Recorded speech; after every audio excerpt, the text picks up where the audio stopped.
किसी देश में एक राजा रहता था। एक बार उसके दरबार में एक साधु आए।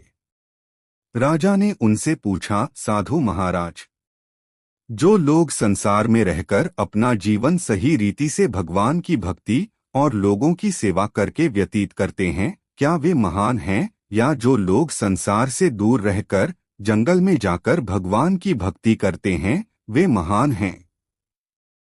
साधु ने उत्तर दिया, हे राजन, अपनी जगह को बड़ा कहने का हक इन दोनों को है। राजा ने इसका उदाहरण पूछा तो साधु ने कहा, ठीक है, लेकिन इसके लिए तुम्हें कुछ दिनों तक मेरे साथ यात्रा करनी होगी। राजा ने साधु की बात मान ली और वे दोनों घूमते घूमते एक दिन एक देश में पहुंच गए। वहां पहुंचकर उसने देखा कि एक मैदान में बहुत भीड़ लगी हुई है। पूछने पर पता चला कि आज इस देश की राजकुमारी का तैराक है।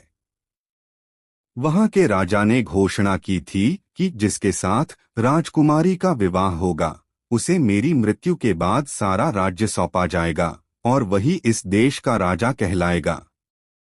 राजकुमारी बहुत सुंदर थी और वो अपने जैसे सुंदर राजकुमार से विवाह करना चाहती थी।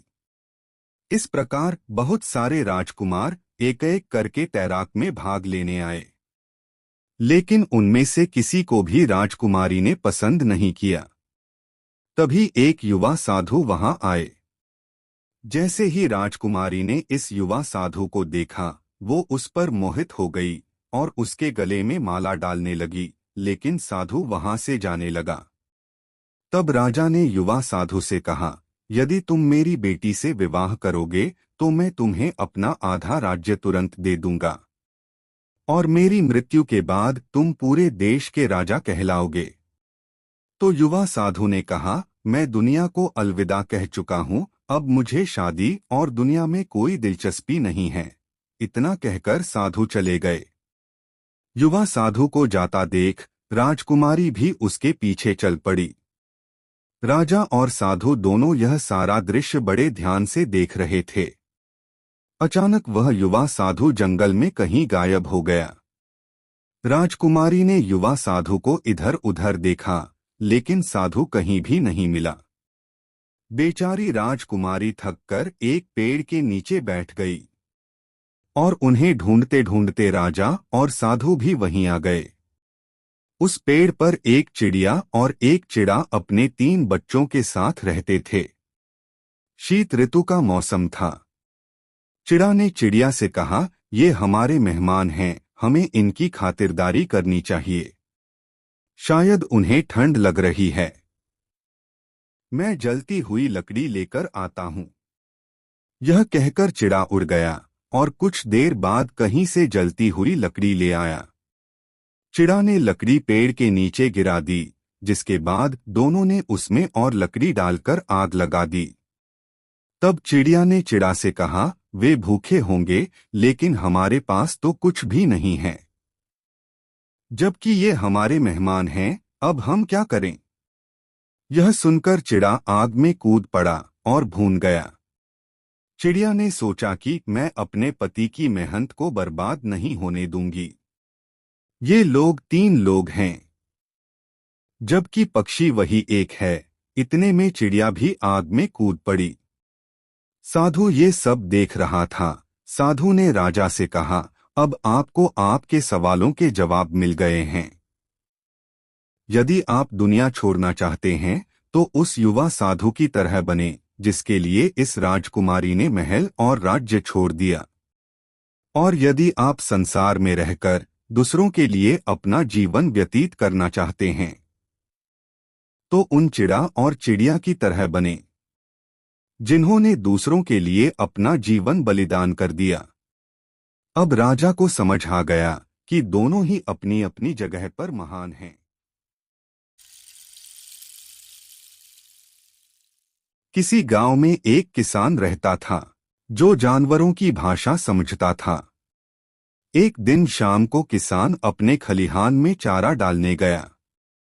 उस समय किसान का बैल और घोड़ा एक दूसरे से बात कर रहे थे।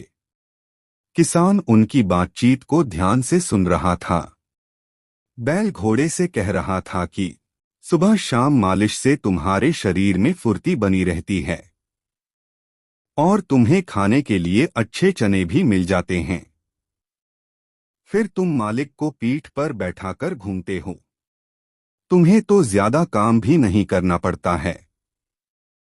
और मैं उनमें से हूं जो दिन भर खेत में हल चलाता हूं। धूप हो या बारिश, पूरे दिन काम करना पड़ता है। शाम को जब घर आता हूं तो सूखा चारा खाने को मिलता है। तब घोड़े ने कहा, तुम उदास क्यों होते हो बैल भाई? जैसा मैं तुम्हें कहता हूं वैसा ही करो, फिर तुम भी मेरी तरह वैभव से जी सकोगे। बैल ने उदासीनता से कहा, जल्दी कहो घोड़े भाई, मुझे शान से जीने के लिए क्या करना चाहिए? घोड़ा हंसते हुए बैल से बोला, एक आसान काम है।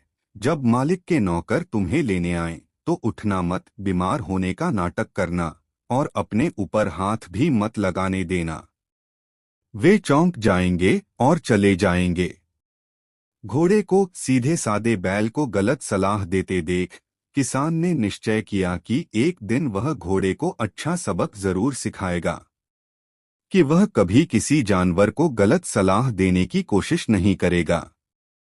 अगले दिन जब किसान के नौकर बैल को लेने गए तो बैल ने घोड़े की गलत सलाह का पालन करते हुए इतना शोर मचाया कि नौकरों के छक्के छूट गए और वे डर के मारे भागकर किसान के पास गए और पूरी कहानी बताई।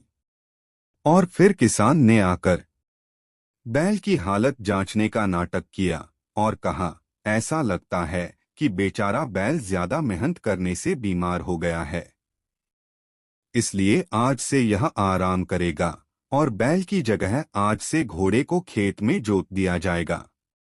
और जब तक बैल ठीक नहीं हो जाता तब तक घोड़ा खेत में काम करेगा। सारा दिन खेत में कोड़े खाने के बाद घोड़े की सारी शोभा निकल गई। वह मन ही मन पछताने लगा कि बैल को गलत सलाह देकर उसने अच्छा नहीं किया। एक सप्ताह बाद किसान ने जानबूझकर घोड़े और बैल के लिए एक ही जगह घास रख दी, ताकि उसे पता चल सके कि दोनों के बीच क्या चल रहा है। घोड़े को देखकर बैल चिल्लाया, वाह मेरे दोस्त, तुमने मुझे क्या सलाह दी, मैं भाग्य का राजा बन गया हूं। अब मुझे कुछ नहीं करना पड़ता है और समय समय पर मुझे खाने के लिए ताजा हरा चारा मिलता है। यह सुनकर घोड़े को एहसास हुआ कि बैल का अब काम पर जाने का इरादा नहीं है। घोड़े ने मन में सोचा कि यदि बैल अपने काम पर नहीं जाएगा तो मुझे रोज खेत में काम करना पड़ेगा, मेरी तो जिंदगी खेत में कोड़े खा खा कर गुजर जाएगी। उसने कुछ सोचा और बैल से कहा, मित्र, तुम्हें बड़े दुख के साथ कहना पड़ रहा है कि मालिक ने तुम्हें कसाई को बेच दिया है, क्योंकि मालिक की नजर में अब तुम किसी काम के नहीं रहे। यह देखभाल और दिन में 2 बार हरा चारा इसलिए दिया जा रहा है ताकि तुम स्वस्थ हो जाओ और तुम पर कसाई से अच्छा पैसा मिल सके। यह सुनकर बैल सूखे पत्ते की तरह कांपने लगा और घबराकर उसने घोड़े से कहा, घोड़े भाई, अब तुम मुझे बचाने की कोई योजना बनाओ, मैं इस तरह मरना नहीं चाहता। घोड़े ने तीर को निशाने पर लगता देख बैल से कहा, कल से बीमार होने का नाटक मत करना। अगर तुम मालिक को ठीक लगोगे तो वह तुम्हें नहीं बेचेगा। घोड़े की चतुराई देखकर किसान खूब हंसा। अगले दिन बैल को ठीक देखकर किसान ने उसे फिर खेत में बुलाया और घोड़े ने दृढ़ निश्चय कर लिया कि वह कभी किसी जानवर को गलत सलाह नहीं देगा। दोस्तों, वीडियो को लाइक, चैनल को सब्सक्राइब जरूर कीजिए। बहुत समय पहले की बात है, एक साधु अपनी पत्नी के साथ नदी के तट पर रहता था। उन दोनों की कोई संतान नहीं थी। उनकी बड़ी इच्छा थी कि कम से कम एक संतान उनके यहाँ जरूर हो। एक दिन साधु जब तपस्या में लीन था, तभी एक चील ने अपने पंजे में फंसी एक चूहिया उसके ऊपर गिरा दी। साधु ने उस चूहिया को घर ले जाने का निश्चय किया, लेकिन उससे पहले उसे एक लड़की में बदल दिया। उस लड़की को देखकर साधु की पत्नी ने पूछा, कौन है ये? इसे कहाँ से लाए हो? साधु ने पत्नी को पूरी बात बताई। उसकी पत्नी बहुत प्रसन्न हुई और वो बोली, तुमने उसे जीवन दिया है, इसलिए तुम ही उसके पिता हुए। इस तरह मैं भी उसकी माँ हुई। हमारे यहाँ कोई संतान नहीं थी, इसलिए भगवान ने इसे हमारे पास भेजा है। जल्द ही वह बच्ची एक सुंदर युवती बन गई। जब वह 16 साल की हुई तो साधु और उसकी पत्नी ने उसका विवाह करने का निश्चय किया। साधु ने सूर्य देवता का आह्वान किया। जब सूर्य देवता उसके सामने आए तो साधु ने उनसे अपनी बेटी से विवाह करने का अनुरोध किया। हालांकि लड़की को यह विचार अच्छा नहीं लगा और उसने कह दिया, क्षमा कीजिए, लेकिन मैं सूर्य देवता से विवाह नहीं कर सकती क्योंकि वह बहुत गर्म हैं। निराश साधु ने सूर्य देवता से कहा, अब वे ही उसकी लड़की के लिए कोई सुयोग्य वर सुझाएं। सूर्य देवता ने कहा, बादलों के देवता से आपकी लड़की की जोड़ी सही बैठेगी, क्योंकि वे ही धूप की गर्मी से उसकी रक्षा कर सकते हैं।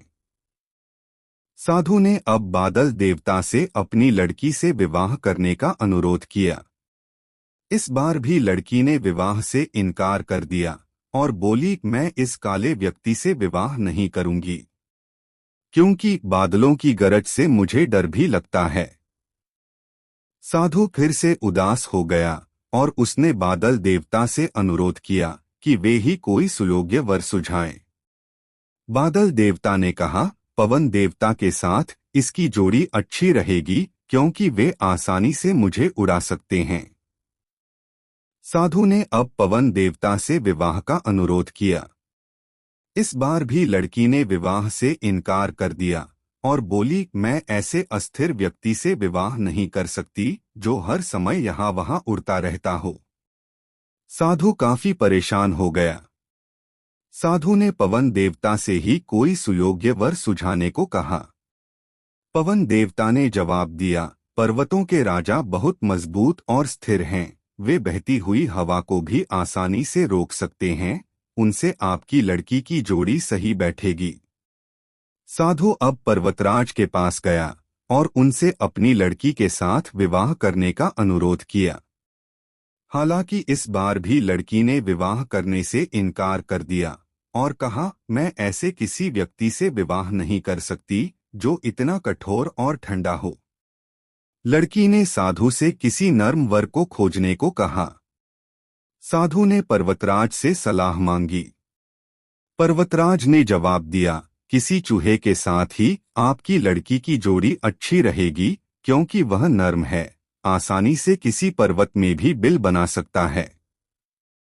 इस बार लड़की को वर पसंद आ गया। साधु काफी हैरान हुआ और बोला, भाग्य का खेल कितना निराला है, तुम मेरे पास एक चूहिया के रूप में आई थीं और मैंने ही तुम्हें लड़की का रूप दिया था। चूहिया के रूप में जन्म लेने के कारण तुम्हारे भाग्य में चूहे से ही विवाह करना लिखा था, और वही हुआ। साधु ने फिर से प्रार्थना शुरू कर दी और लड़की को दोबारा चूहिया बना दिया। दोस्तों, इसलिए कहते हैं, कितना भी कुछ कर लो लेकिन नसीब में जो लिखा होता है वही मिलता है।